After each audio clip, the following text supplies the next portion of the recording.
ছায়ার অন্তরালে। লিখেছেন মুহসানাত নুসাইবা। পর্ব সংখ্যা ৩। তখন গভীর রাত। সময়ের কাঁটা 2:15। সারাদিনের ব্যস্ত কোলাহল শহরে এখন ক্লান্তি নেমেছে, সব নীরবতা পালন করছে। সারাদিনের অক্লান্তভাবে পরিশ্রম করা ব্যক্তিরা কিছুটা বিশ্রামের সুযোগ পেয়েছে। ইনায়া বিছানায় শুয়ে আছে, তার চোখে ঘুম নেই। ফারজিনের কথাগুলো বারবার কানে বাজছে। তোমাকে আমার বউ বানাতে চাই, সাখাওয়াত ফারজিন চৌধুরীর বউ। ফারজিন তখন সত্যি বলেছিল, তার চোখে মিথ্যে ছিল না, কোনো স্বার্থ ছিল না, শুধু একটা প্রতিশ্রুতি ছিল, একটা আশ্রয় দেওয়ার প্রতিশ্রুতি।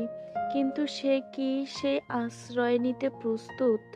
তার মনেও তো ফারজিনের জন্য কিছু একটা আছে। আজকাল তার সামনে গেলে নিজেকে সামলাতে পারে না, কেমন অস্থির অস্থির লাগে। তবে সেও কি ফারজিনকে ভালোবেসে ফেলেছে? তখন ফারজিন কথাগুলো বলার পর তাকে সময় দিয়েছিল, সে তখন কোনো কথা বলেনি। বাড়ি ফিরে যারাকে ফোন করেছিল, যারাকে ফারজিনের ব্যাপারে সব বলেছে।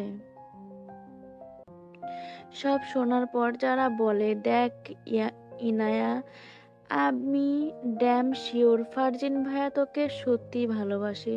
না হলে ওই দিন তুই স্রোতে ভরা নদীতে পড়ে গেলে সেও নিজের জানের পরোয়া না করে তোকে বাঁচাতে নদীতে লাফ দিয়েছিল। এতে তার তো কোনো স্বার্থ ছিল না, তাই না? কিন্তু সে তোকে নিয়ে চিন্তা করেছে, কারণ সে তোকে ভালোবাসে।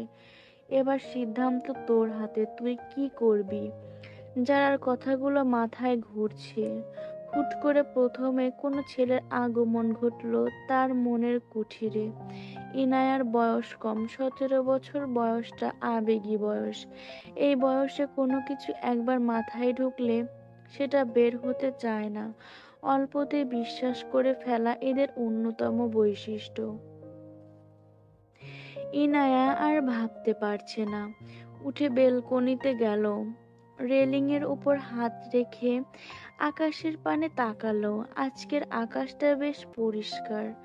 আকাশে চাঁদের দেখা মিলেছে, চারদিকে চাঁদের আলোয় আলোকিত। হালকা ঠান্ডা হাওয়া ইনায়াকে ছুঁয়ে গেল। হালকা কেঁপে উঠল সে। তার মনটা অনেকটা ভালো হয়ে গেল। আকাশের পানে তাকিয়ে গাম ধরল। আমি তো বেশ ছিলাম চুপিসারে, ছোট্ট মেয়ে সেজে একটা কোণে। সবুজ বনে নীলচে আলো জ্বলে, শুকনো ভেজা মাটিতে পা ফেলে। সেই ছেলেটা হঠাৎ এলো মনে। সেই ছেলেটা হঠাৎ এলো মনে। আচমকা খিলখিল করে হেসে উঠল সে। তার উত্তরে সে পেয়ে গেছে। হ্যাঁ, পেয়ে গেছে তো। সেই ছেলেটা তো হঠাৎ মনে এসেছে। চারিদিকে ফজরের আজানের আওয়াজ শোনা যাচ্ছে, সাথে মাথার কাছে ফোনটাও বেজে চলছে। এ অসময়ে কে ফোন করলো? কোনো রকম হাতড়ে ফোনটা হাতে নিল না দেখে রিসিভ করলো ইনায়া। হ্যালো, কে? ইনায়া ঘুম ঘুম গলায় ভাঙা কণ্ঠের শব্দে ফারজিন চোখ বন্ধ করে ফেলল, শুকনো ঢোক গিলল। ধাতস্থ হয়ে জিজ্ঞাসা করলো, তুমি কি আমার নাম্বার সেভ করনি এখনো? ইনায়া চমকে লাফ দিয়ে উঠল। তার ঘুম শেষ। যেই মানুষটার জন্য সারা রাত ঘুমাতে পারেনি, মাত্র চোখটা লেগে আসছিল, সেই মানুষটার এখন ফোন করেছে। নিজেকে সামলে জবাব দিল, করেছি তো, কিন্তু না দেখেই ধরেছিলাম, তাই খেয়াল করিনি। নামাজ পড়বে না? উঠে নামাজ পড়ে আবার ঘুমাও। আচ্ছা, আপনি পড়বেন না? ফারজিন মুচকি হাসলো। হ্যাঁ, পড়বো তো, এখন মসজিদে যাব। আচ্ছা। তারপর দুপাশ থেকে নীরবতা ছেয়ে গেল। নিঃশ্বাসের শব্দ ছাড়া কিছুই শোনা যাচ্ছে না। তারা যেন একে অপরের নিঃশ্বাসের শব্দ শুনছে নীরবে। বেশ কিছুক্ষণ পর ফারজিন ইনায়াকে ডেকে বলল, তাসনিম। ডাক্তার ভেতর কিছু একটা ছিল যা ইনায়াকে ভেতর থেকে নাড়িয়ে দিল। একমাত্র ফারজিন তাকে তাসনিম বলে ডাকে। কেন সে সবার থেকে আলাদা নামে ডাকে সেটাও জানে না। ফারজিন তার নাম ধরে ডাকলে সে কেমন দুর্বল হয়ে যায়। এটা মেয়েদের একটা স্বভাব। প্রিয় মানুষের মুখে নিজের নাম শুনলে তারা দুর্বল হয়ে যায়। কোনো রকম জবাব দিল, জি। তুমি জানো তোমার প্রেমে আমি কখন পড়েছিলাম? না, জানি না, আপনি বলেননি। ফারজিন দুষ্টামি সুরে বলল, থাক তাহলে, এখন বলবো না। উত্তরটা বিয়ের রাতে দিব, বাসর রাতে। ইনায়া লজ্জায় হাঁসফাঁস করে উঠল। ফারজিনের কথায় কোনো জবাব দিল না। তাকে চুপ থাকতে দেখে ফারজিন মিটিমিটি হাসলো, শোয়া থেকে উঠে বসলো। কি লজ্জা পেলে নাকি? থাক, এখনই এত লজ্জা পেতে হবে না। লজ্জা ওই দিনের জন্য উঠিয়ে রাখো। ইনায়া ইচ্ছা করলো এই লোকের মুখে টেপ মেরে দিয়ে আসতে। আস্ত বদলোক। দাঁতে দাঁত চেপে বলল, চুপ করুন অসভ্য লোক। ফারজিন জোরে হেসে দিল। ফোনের ওপাশ থেকে তার হাসির শব্দ মুগ্ধ হয়ে শুনল ইনায়া। চৌধুরী বাড়ির লিভিং রুমে বসে আছে বাড়ির পুরুষেরা। তাদের সম্পূর্ণ ধ্যান সামনে থাকা টিভি চ্যানেলে। সেখানে আজকের তাজা নিউজ দেখা যাচ্ছে। চিন্তিত কণ্ঠে আফনান সাহেব বললেন, আবারও দুটো বাচ্চা অপহরণ হয়েছে। কে করছে এমনটা? দেশের অবস্থা তো ভালো না ভাইজান। ছোট ছোট বাচ্চা অপহরণ, তাও গরিব পরিবারের সন্তান তারা। আবার ইয়াং ছেলে পেলেরা ড্রাগে অ্যাডিক্টেড হচ্ছে। পরবর্তীতে তাদের হাতে দেশ থাকবে, অথচ তারা দিন দিন ধ্বংসের পথে যাচ্ছে। তৌফিক সাহেব বললেন, কি হচ্ছে বুঝতে পারছি না। কে বা কারা এমন করছে এটা ধরা যাচ্ছে না। অপরাধীরা কোনো চিহ্ন রেখে যাচ্ছে না, পাক্কা খেলোয়াড় তারা। ফারজিন চুপচাপ বসে আছে, মুখ গম্ভীর, তার দৃষ্টি টিভিতে আটকে। তখন তার পাশে জারিন এসে বসলো। ফারজিন একবার গম্ভীর মুখে পাশে ফিরে দেখলো, আবার সামনে তাকালো। জারিন মুগ্ধ চোখে তাকিয়ে থাকলো ফারজিনের দিকে। এই মানুষটাকে সে ভালোবাসে, তার জন্য জীবন দিয়ে দিতে পারবে সে। কিভাবে এই ভালোবাসার সৃষ্টি হলো সে জানে না। সে শুধু এইটুকুই জানে, সে ফারজিনকে ভালোবাসে, আর যে কোনো মূল্যে তাকে তার চাই। জারিনকে এভাবে তাকিয়ে থাকতে দেখে ফারজিন উঠে গেল সেখান থেকে। সে বুঝে জারিনের মনে তার জন্য কিছু আছে, কিন্তু সে এটাকে পাত্তা দেয় না, কারণ তার মনের দলিলে তো আরেক নারী দখল করে বসে আছে। ফারজিনকে উঠে যেতে দেখে জারিনের মন খারাপ হয়ে গেল।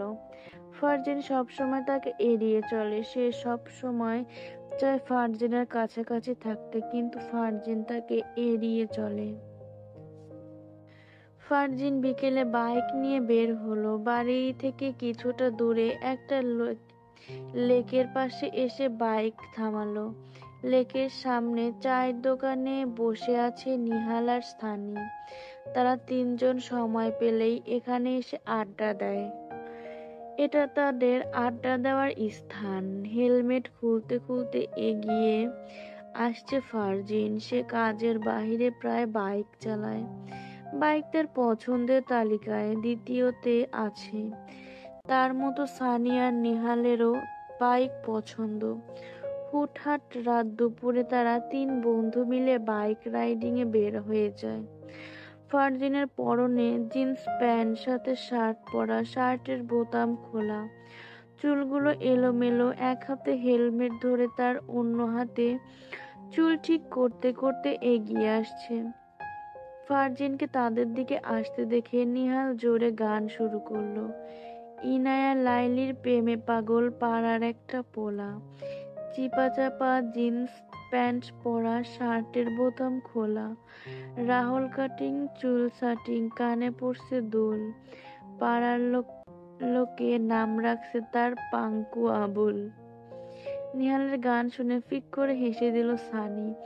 চা বানাতে থাকা রহিম চাচাও হেসে দিল। ফারজিন বাঁকা চোখে তাকালো তার দিকে, তাদের পাশে এসে বসলো। তুই ভালো হবি কবে? ফারজিনের প্রশ্নে নিহাল অবাক হয়ে জবাব দিল, কেন, আমি কি খারাপ নাকি? আবার জিগায়, তোর মতো অসভ্য ছেলে আমার মতো সভ্য ভালো ফ্রেন্ড পাইছোস, এটা তো সাত কপালের ভাগ্য। নিহাল আর চোখে তাকালো, তুই এত ভালো মানুষ যে ডাকাতরাও তোকে দেখে বলে, ভাই তুমি দরজা খোলার আগেই আমরা চলে যাই। ফারজিনার কিছু বলবে তার আগে সানি বলল, আরে ভাই থাম তোরা। থেমে গেল দুইজনই। রহিম চাচা চা দিয়ে গেল। চাচা চা খাচ্ছে আর বিভিন্ন বিষয় নিয়ে আলোচনা করছে তারা। কথার ভেতর সানি বলে উঠল, তুই থাইল্যান্ড যাবি কবে? হাতে সময় নেই, আর মাত্র 1 সপ্তাহ আছে। যত দ্রুত সম্ভব চলে আসার চেষ্টা করব, তাসনিমকে ছাড়া একদম থাকা যাবে না। কফি শপের ওই দিনের পর ইনায়া কিছু বলেছে? তার মনে কি তুই আছিস? সে কি তোকে ভালোবাসে? অনেকদিন তো হয়ে গেল। নিহালের কথায় ফারজান মুচকি হাসলো। সে জানে ইনায়াও তাকে ভালোবাসে ফেলেছে। তার মনেও আমি আছি, সেও আমাকে ভালোবাসতে শুরু করেছে এবং যত দ্রুত সম্ভব আমি তাকে নিজের করে নেব। নিহাল সুর তুলল, প্রেমিকার প্রেমে বন্ধুর খবর খারাপ। দেখি না কবে হয় বিয়ের সুরাব। একত্রে হেসে উঠল তারা। তাদের তিনজনের বন্ধুত্ব ছোটবেলা থেকে। ক্লাস 8 থেকে তারা একসাথে আছে। ছোট থেকে একসাথে বড় হয়েছে তারা।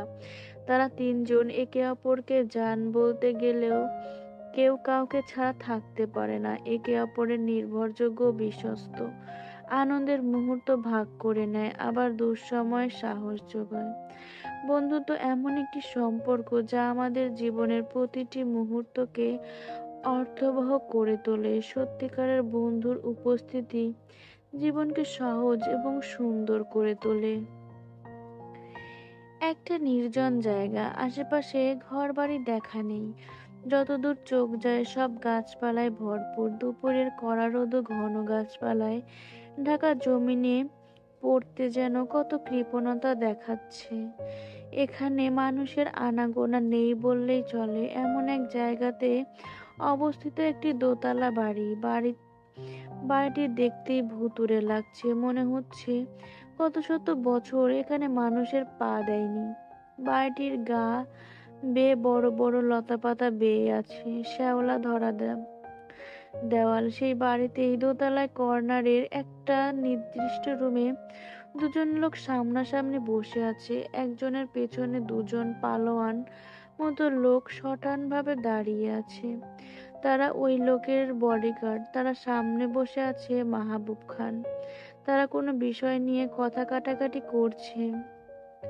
এক পর্যায়ে মাহবুব খান অতিষ্ঠ হয়ে বলে উঠল, দেখো কাইফ, তুমি যেটা বলছো সেটা সম্ভব না। আমি এটা কখনোই হতে দিব না।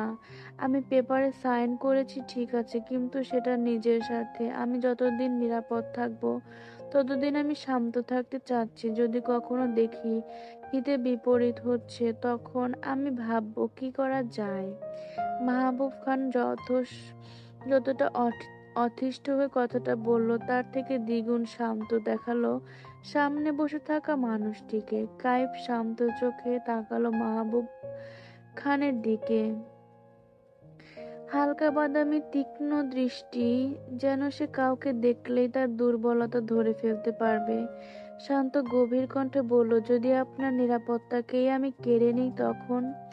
গভীর ধীরস্থির, একটু কর্কশ, যেন প্রতিটি বাক্যের পেছনে কোনো অর্থ লুকিয়ে আছে। মাহবুব খান হাসলেন, আমি জানি সেটা তুমি করবে না। এখানে তো তুমিও জড়িত আছো। এই বোকামি তোমার দ্বারা সম্ভব না। আপনি আমাকে চিনতে ভুল করেছেন মিস্টার মাহবুব খান। আমাকে এত হালকাভাবে নিবেন না। আমি ধরি না, কিন্তু ধরলে ছাড়ি না। আমি ঠান্ডা মাথার লোক। আপনাকে ধরতে আমার সময় লাগবে না, মাগার নিজেকে ধরবো না। তুমি যাই বলো, আমি তোমার প্রস্তাবে রাজি হতে পারছি না। আর আমি এটাও আশাবাদী রাখবো তুমি কিছু করবে না। কায়েব কিছু বলল না। শান্ত শিকারী নজরে তাকিয়ে থাকলো মাহবুব খানের দিকে। ঠোঁটে লেগে আছে বাঁকা হাসি। রাত ৯টা বাজে। রাতের খাওয়া দাওয়া করে মাত্র রুমে আসলো ইনায়া। ঠিক তখন ফোন বেজে উঠল। যারা ফোন করেছে ফোন ধরে বারান্দায় গিয়ে দাঁড়ালো। হ্যাঁ আপু, বলো কেমন আছো? ওপাশ থেকে যারা জবাব দিল, আলহামদুলিল্লাহ ভালো আছি বোন, তোর কি খবর? আব্বু কই? ফোন দিছি ধরে না। এই তো ভালো আছি, আব্বু তো বাসায় নেই, হয়তো বাহারিয়া কোনো কাজে আছে। ফোন সাইলেন্ট করে। হতে পারে। তোর পড়াশোনা কেমন চলে? ভালো। ভাইয়া কোথায়? অফিসে নাকি? হ্যাঁ, তোর ভাইয়া অফিসে। ইনায়া সতর্ক গলায় বলল, ওই বাড়ির সবাই কেমন আপু? তোমার শ্বশুর শাশুড়ি ভালো তো? সবাই ভালোবাসে তো? যারা কপালে হাত চাপলো, এই মেয়েটা প্রতিবার ফোন দিলে এই এক কথাগুলোই বলবে। হ্যাঁ রে বাবা, ভালো, সবাই অনেক ভালো মানুষ, আর সবাই আমাকে অনেক অনেক ভালোবাসে। তোর ভাই তো আমাকে ভালোবাসার সাগরে ভাসিয়ে নিয়ে যায়।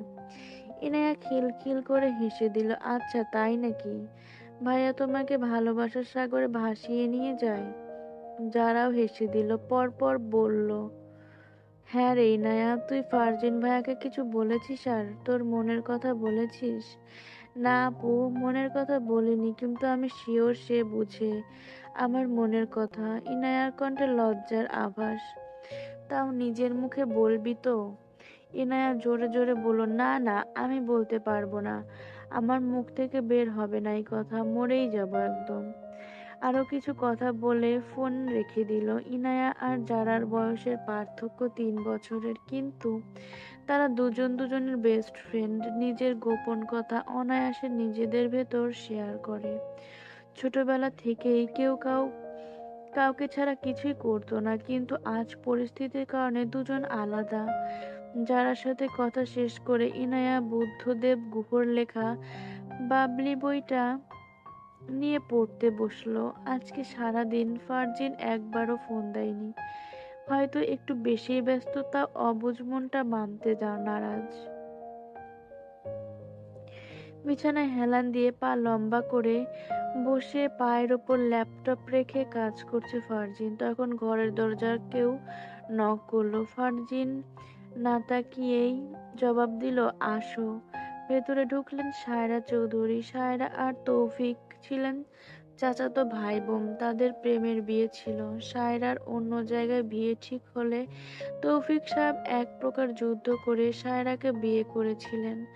যৌবনকালে তৌফিক চৌধুরী ছিলেন ঘাড় ত্যাড়া মানুষ। তার একবার যে জিনিসের ওপর নজর যাবে সেটা তার লাগবেই, মানে লাগবে। তার ব্যক্তিত্ব ছিল দৃঢ়, আত্মবিশ্বাসী। ছোটবেলা থেকে তার রাজনীতির ওপর ঝোঁক ছিল, যা তাকে আজ এ পর্যন্ত নিয়ে এসেছে। ফারজিন তার বাবার মতো হয়েছে। তার একবার যেটার ওপর নজর যাবে সেটা তার লাগবে, মানে লাগবেই। এমন একজন পুরুষ যার ব্যক্তিত্ব দৃঢ়, আত্মবিশ্বাসী, এমন অভিজাত, তার গভীর কালো চোখে এক ধরনের চৌম্বক আকর্ষণ রয়েছে, যা তার চারপাশের মানুষকে মুগ্ধ করে রাখে। চিপচিপে অথচ শক্তপোক্ত গড়ন, সুঠাম চেহারা এবং উজ্জ্বল ত্বক তাকে আরো রাজকীয় করে তোলে। তার চোয়াল দৃঢ় এবং তীক্ষ্ণ, ঠোঁটের কোণে এক ধরনের রহস্যময় অভিব্যক্তি লেগে থাকে, যা তার চরিত্রের দ্বৈততা প্রকাশ করে। একদিকে সংবেদনশীল ও স্নেহশীল, অন্যদিকে প্রচণ্ড রকম বুদ্ধিমান ও কৌশলী। ফারজিনের ব্যক্তিত্ব তার পারিবারিক রাজনৈতিক প্রভাব ও ক্ষমতার সঙ্গে খাপ খায়। সে শান্ত অথচ কর্তৃত্বপূর্ণ, ধৈর্যশীল কিন্তু কঠিন সিদ্ধান্ত নিতে দ্বিধাহীন। তার কণ্ঠস্বর গভীর ও আত্মবিশ্বাসী, যা শোনা মাত্রে বোঝা যায় সে এমন একজন ব্যক্তি যাকে উপেক্ষা করা অসম্ভব। ফারজিনের পোশাক পরিচ্ছদ সবসময় মার্জিত ও পরিমিত, যা তার পরিশীলিত রুচির পরিচায়ক। চোখে চোখ রেখে কথা বলার ক্ষমতা এবং তার মুখায়বের তীক্ষ্ণতা তাকে সহজেই একজন প্রভাবশালী ব্যক্তিত্বে পরিণত করে। কিন্তু এই দৃঢ়তার আড়ালে রয়েছে এক কোমল হৃদয়, বিশেষত ইনায়ের জন্য তার চোখের গভীরে যে অনুভূতির ঝলক খেলে যায় তা কেবল ইনায়ার জন্য সংরক্ষিত এক নিষ্ঠাবান প্রেম, যা তাকে যে কোনো মূল্যে রক্ষা করতে প্রস্তুত। সায়রা ফারজিনের পাশে এসে বসলেন। ফারজিন তাকালো তার মায়ের দিকে। কিছু বলবে মা? কেন, কিছু না বললে বুঝি আমি তোর ঘরে আসতে পারি না? কেন পারবে না? অবশ্যই আসতে পারবে। কিছু খাবি বাবা? এনে দেব কিছু? না আম্মু, খাবো না কিছু। সায়রা একটু রয়ে সয়ে জিজ্ঞাসা করলো, আচ্ছা আব্বা, ইনায়ার কি খবর? ওর সাথে কথা হয় তোর? ও ভালো আছে, কথা হয়। তুই বললে আমরা ওর বাবার সাথে কথা বলে রাখি, তারপর তুই দেশে আসলে না হয় কথা আগানো যাবে। ফারজান ভাবুক হলো, তাকালো মায়ের দিকে। না মা, এখন আপাতত কাউকে কিছু বলার দরকার নেই। আমি দেশে আসলে তারপর কথা বলবো। কিন্তু বাবা বললে সমস্যা কোথায়? এখন তো ও বড় হয়ে গেছে। আর সব থেকে বড় কথা, আমরা মাহবুব ভাইকে বললে সে কখনো আমাদের ফিরিয়ে দিবে না। এখানে ফিরিয়ে দেওয়ার কোনো কথা উঠছে না মা। আমি চাচ্ছি না আগে থেকে কেউ জানুক।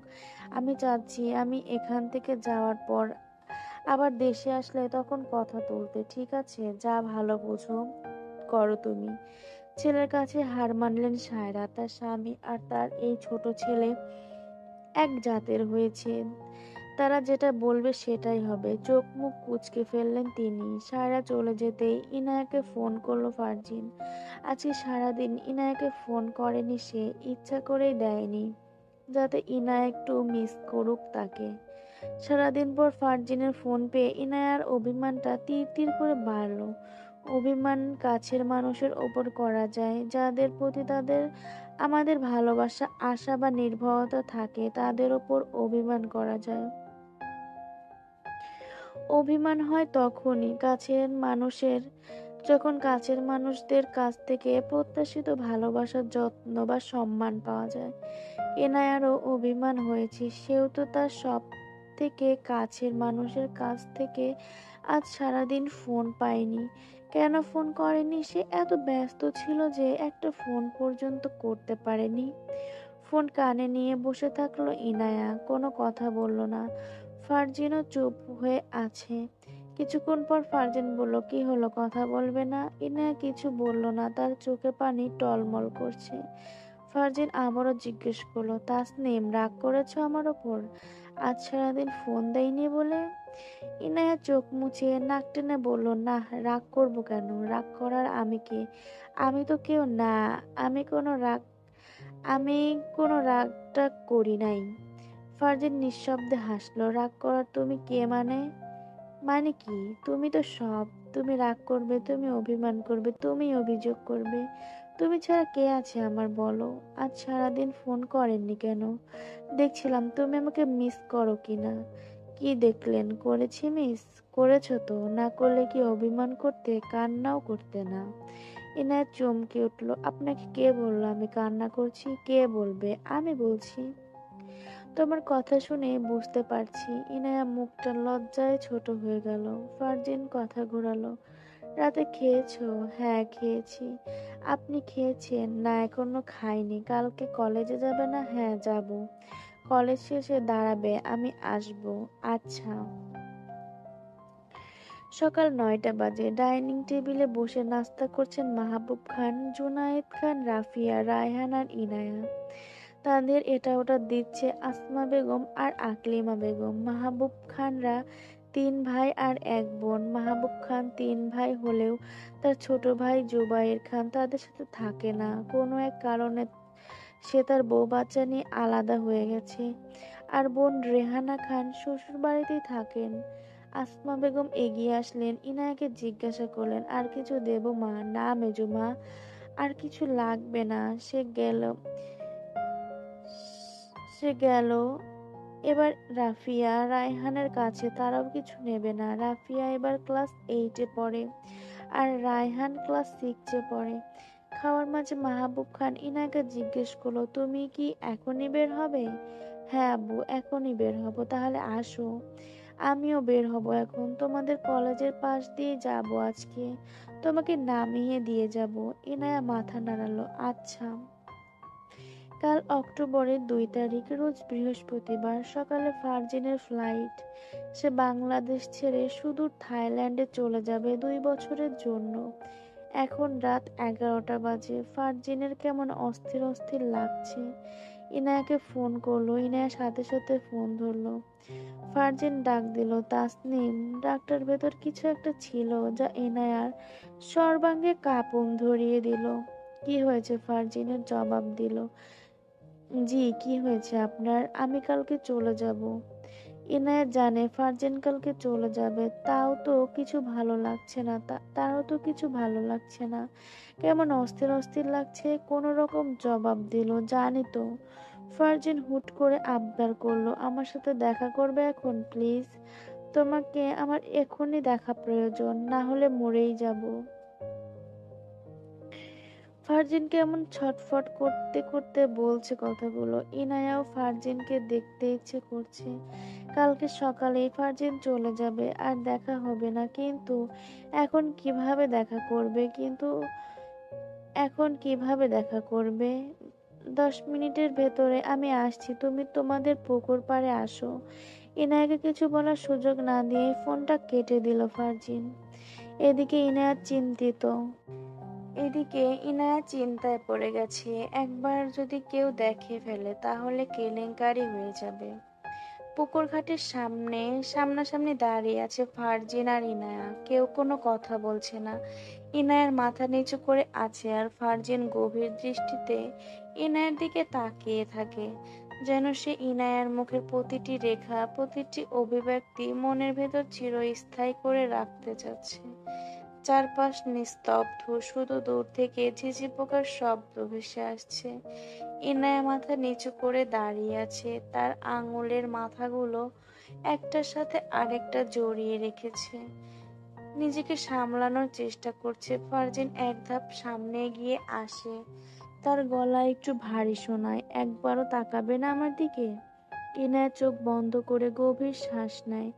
নিজেকে প্রস্তুত করেছে। তারপর ধীরে ধীরে মুখ তুলে ফারজিনের চোখের দিকে তাকায়। ফারজিনের চোখে একরাশ প্রশ্ন, না বলা কত কথা জমে আছে।